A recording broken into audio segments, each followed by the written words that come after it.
Break کے بعد programme میں ایک بار پھر سے خیر مقدم. شیر افضل مروت صاحب، سر یہ ذرا سمجھائیے گا کہ یہ جو پولیٹیکل کمیٹی ہے یہ تحریک انصاف کے مسائل کو حل کرے گی یا مشکلات میں اضافہ کرے گی؟ اور جو لوگ بڑے سینئر لوگ تھے جو اس میں سے نکالے گئے ہیں، ان کا ریئیکشن کیا آپ تک پہنچ رہا ہے؟ دیکھیں، میں گزشتہ 2 سالوں سے ایک بات کہتا آ رہا ہوں، وہ یہ ہے کہ پارٹی میں اگر آپ کی آراء مختلف ہیں، آپ کی سوچ مختلف ہیں، تو اس کا یہ مطلب نہیں ہے کہ ان تمام مختلف 9 لوگوں کو جو ہیں آپ سرے سے نظر انداز کر دیں. یہی وجہ ہے کہ پارٹی جو ہے ماں سوائے کے پی کے کہیں پر تنظیم سازی نہیں ہوئی ہیں. پنجاب، سندھ، بلوچستان، کشمیر اور گلگت بلتستان میں کوئی تنظیم اسٹرکچر نہیں ہے. ٹھیک ہے. اور صرف کے پی پہ آپ بینک کر رہے ہیں. یہ جو اختلافات ہیں یہ شدید سے شدید تر ہو چکے ہیں. یعنی کہ جو ہوا کے پی میں گورنمنٹ کی چینج ہوئی، کس وجہ سے ہوئی، ساری چیزیں کس سے اب ڈکی چھپی نہیں ہے. پھر آپ نے بجائے اس کے کہ آپ کے پاس موقع تھا کہ آپ ری وائٹلائز کرتے پارٹی کو، آپ تمام کو بٹھاتے، تکلیفوں کو، اختلافات کو دور کرتے. کبھی آج تک 2 سالوں میں کسی نے جب سے خان اندر گیا ہے کسی نے یہ کہا ہے کہ کوئی یہ کمیٹی بنائی جاتی ہے جس کمیٹی کا کام ہوگا کہ سب کو ایک پیج پہ کر لے؟ اب اگر پارٹی ایک پیج پہ نہیں ہوگی، آپ ہر ایک کو اگنور کریں گے، ریڈیکیول کریں گے، غدار کہیں گے. یہاں پر تو میڈیا اگر کچھ کام رہ جاتا ہے وہ میڈیا شروع کر دیتی ہے. تو لہٰذا پارٹی میں، سیاست میں اگر آپ کی ریکاگنیشن نہ ہو، آپ کا احترام نہ ہو، آپ کا پہ اعتماد نہ ہو. سینٹ میں آپ نے علامہ صاحب کو اپوزیشن لیڈر بنا دیا، قومی اسمبلی میں اچکزئی صاحب کو بنا دیا. یہ جتنے لوگ، جتنے چہرے ہیں، جتنے تجربے ان لوگوں کے، کیا یہ اس قابل ہی نہیں ہے کہ ان پہ تھوڑا سا اعتماد کیا جائے؟ تو لہٰذا یہ جو پولیٹیکل کمیٹی بنی ہے، یہ پولیٹیکل کمیٹی کا ریئیکشن آ رہا ہے. آپ نے علی محمد خان کو دیکھا اور جو سینئر لوگ ہیں. اس کا یہ مطلب ہے کہ آپ نے ایک جو سوچ اور فکر رکھنے والی لوگ ہیں ان کو اکٹھے کر دیا، اور اب آپ فیصلے کریں گے اور ان پہ چاپ لگائیں گے. ٹھیک.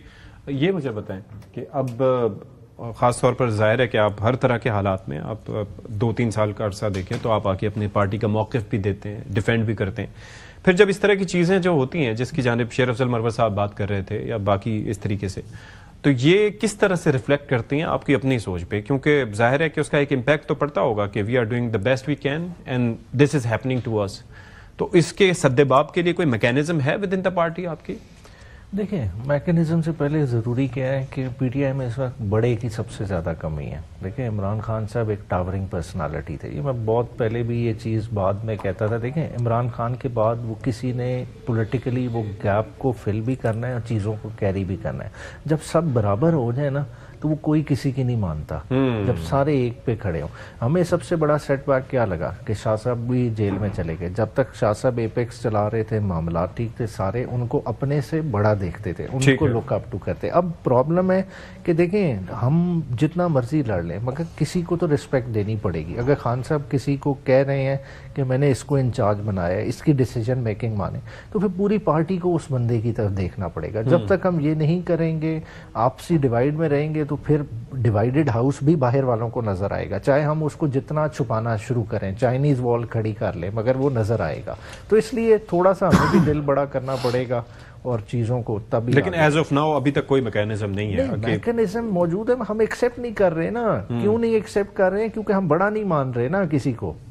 اس وقت کون ہے پارٹی میں جس کو آپ بڑا مان سکتے؟ دیکھیں، شاہ صاحب اگر جسا میں ایکسپیکٹ کرتا ہوں مہینے کے اندر انہیں باہر آ جانا چاہیے. ان کے کیسز تقریباً ختم ہو گئے. اگر ان پہ بھی کوئی ٹیگ نہ لگ گیا پھر؟ نہیں، ٹیگ کی بات نہیں ہوتی. دیکھیں، پولیٹیکلی چیزیں چلانی پڑتی ہیں اور پی ٹی آئی میں سکت ہے چلانے کی. پی ٹی آئی کا سب سے پلس پوائنٹ کیا ہے کہ 8 فروری کے بعد آج بھی اس کا ووٹ بینک نہیں ٹوٹا. اس کی سپورٹ اسی طرح موجود ہے، مگر اس کی سپورٹ اپنے بندوں کو ٹرسٹ نہیں کر رہی.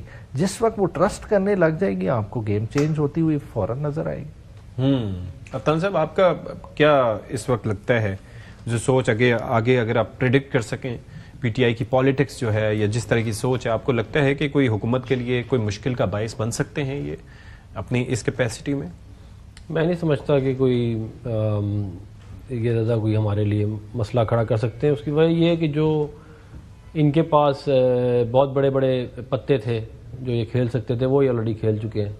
اور اس کے باوجود بھی کوئی جو یہ خواہشات تھیں وہ پوری نہیں ہو سکی، بلکہ مسائل اپنے لیے اور انہوں نے کھڑے کر لیے ہیں. تو جہاں تک یہ پاپولیرٹی کی بات کرتے تھے وہ بھی اب ضمنی انتخابات میں آپ کے سامنے ہے. لیکن ایک پارٹی ایک ریجوینیٹ ہوتی ہے. مثال کے طور پر نئے سی ایم صاحب آئے ہیں تو ان کا اپنا ایک، آپ کو پتا ہے کہ لوگوں کی ایک نئے سرے سے ایکسپیکٹیشن، پارٹی کی ایکسپیکٹیشنز، اور پھر جس طرح کی بیان بازی چل رہی ہے تو آپ کو لگتا ہے وہ کسی طریقے سے ایک مومنٹم بنا سکتے؟ اصل میں دیکھیں بات یہ ہے کہ پی ٹی آئی جو ہے وہ basically it's a cult following. اب کلٹ فالوئنگ میں جو کلٹ لیڈر ہوتا ہے اسی کے ارد گرد سارا کچھ گیم ہوتا ہے. اچھا، اس میں پارٹی وغیرہ کی کوئی اہمیت نہیں ہے. یہ ان کے لوگ خود کہتے ہیں کہ جی Imran Khan P T I ہے، P T I Imran Khan ہے، تو پھر کیا رہ گیا پیچھے؟ تو اور اسی لیے جو جب ان مسائل بہت سارے پیدا ہوئے ہیں کہ لوگ چھوڑ کے جا رہے ہیں اور لوگ پتہ نہیں ہے کون کمانڈ کر رہا ہے کون نہیں کر رہا. اس کی ایک بنیادی وجہ یہ بھی ہے کہ یہ وہ اندر ہے تو بس پیچھے کچھ بھی نہیں، جو مرضی کرے. اور پھر دیکھیں بات یہ ہے کہ لوگ نا کسی بڑے مقصد کے لیے باہر نکلتے ہیں، لوگ کسی بڑے مقصد کے لیے قربانی دیتے ہیں. کوئی کسی کو جیل سے نکالنے کے لیے یا کسی کرپشن کے کیسز کو ختم کرانے کے لیے یا وزیر اعظم لگانے کے لیے تو یہ ان کے کسی کے لیے تو بڑا ایجنڈا نہیں ہوگا نا. پہلے تو انہوں نے بہت بڑے بڑے دعوے کیے تھے کہ جی ہم پشاور کو پیرس بنا دیں گے 2013 میں. پھر انہوں نے کہا جی ہماری حکومت آئے گی تو 50 لاکھ گھر 1 کروڑ نوکریاں ہوں گی. تو وہ سارے جو بار بار جو وعدے جو ہیں وہ نہیں پورے ہوئے، اس سے بھی ان کی سپورٹ بیس تو کافی کم ہو گئی ہے نا. اب آپ مجھے بتائیں ہری پور کا الیکشن ہے آپ کے سامنے، 1993 سے لے کے 2024 تک ایک دفعہ ہارے ہیں عمر ایوب صاحب وہ سیٹ، 2015 میں وہ بھی بائی الیکشن میں. اس کے علاوہ وہ نہیں ہارے وہ سیٹ. وہ سیٹ پی ٹی آئی کا ہار جانا بہت میجر اپ سائڈ ہے، جہاں پہ آپ کی سول ایڈمنسٹریشن آپ کی تھی، پولیس آپ کی تھی. پھر جو کام مریم نواز شریف صاحبہ کر رہی ہیں اس کی جو امپلیکیشن ہے وہ ہمارے سامنے ہی آیا ہے کہ ڈی جی خان کی سیٹ جو ہم پر کتنے عرصے سے ہارے ہوئے تھے، ڈی جی خان کی سیٹ ہم بہت عرصے سے نہیں جیتے، وہ بھی ہم جیت گئے بائی الیکشن کے اندر. اور جہاں انہوں نے کہا کہ جی یہ ہوا یوں ہوا، ہم نے کہا کھلوائیں آپ بتائیں کون سا پولنگ اسٹیشن ہے، کون سا وہ ہے. ایون ان کے ایک نمائندے پی ٹی آئی کے آ کے انہوں نے میرے سامنے اس طرح یوں کر کے ایک موٹی سی کتاب یوں ماری کہ یہ دیکھیں جی دھاندلی ہوئی ہے، 600 پولنگ اسٹیشن تھے. میں نے کہا دھاندلی ہوئی؟ کہتے ہیں ہاں. میں نے کہا آپ مجھے 10 چھوڑے بلکہ 5 پریزائڈنگ افسروں کے نام بتائیں جو کہتے ہیں دھاندلی ہوئی ہے. پھر ہے نا بات، ورنہ تو پھر تو جو مرضی آپ بولتے رہے وہ 35 پنکچر والی بات ہو جائے گی نا کہ بھائی جی وہ سیاسی بات تھی، اس کو ضرورت تھی تو ہم نے جھوٹ بول دیا.